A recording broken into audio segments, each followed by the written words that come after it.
Hi, I'm Sarah and welcome to my channel. Today I'd like to talk about wellness for the body, specifically when you don't feel well and the medical community can't figure out why. It says your blood work is all perfect, yet you have symptoms like gut disturbances, chronic constipation, diarrhea cycles, skin rashes, itchy skin, sinus problems, sinusitis, chronic infections in the bladder, kidneys, stomach, all kinds of problems, right?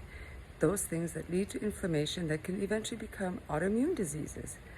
Yeah, so what do you do about that? Now, in my opinion, all wellness journeys start with a good functional medicine detox, cellular level detox. There are so many toxins in the world. Toxins are ubiquitous. They're everywhere. They're in food, they're in your soil, in the water, in the air, they're in your tissues. Let's just take one example.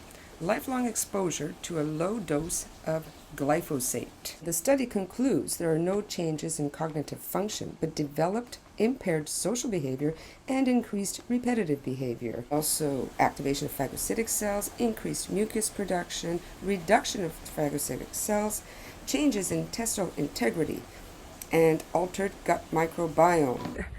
They've even found toxins in breast milk, lactating mothers. So, some of these toxins do have an endocrine effect, things like phytoestrogens in foods or xenoestrogens in household cleaning products. This research paper examining exposure to xenoestrogens, we see various sources of xenoestrogens in our lives, but the synthetic industrial compounds are the worst. In this article, it states, according to the World Health Organization, EDCs are suspected to be associated with altered reproduction function in males and females, increased incidence of breast cancer, abnormal growth patterns, and neurodevelopmental delays in children, as well as changes in immune function. Human exposure to EDCs can occur via ingestion of food, dust and water, inhalation of gases and particles in the air, and through the skin. EDCs can also be transferred from pregnant women to developing fetuses or to children through the placenta or breast milk, respectively. Further on, it states, it is now widely known that most humans are continually exposed to these potentially dangerous substances.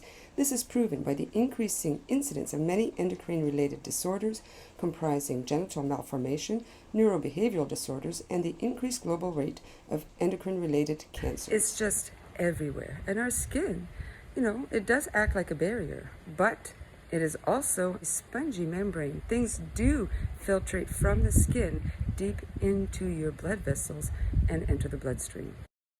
Now, I've only looked at a few toxins, but since World War II, over 72,000 toxins were created and only 2% have been tested for toxicity, mutagenic, carcinogenic, and birth defects. Now, when these toxins do become part of your tissues, inflammation begins. When there's chronic inflammation, eventually there is chronic physiological dysfunction, and the symptoms of unwellness begin. A good detox can get you a long, long way.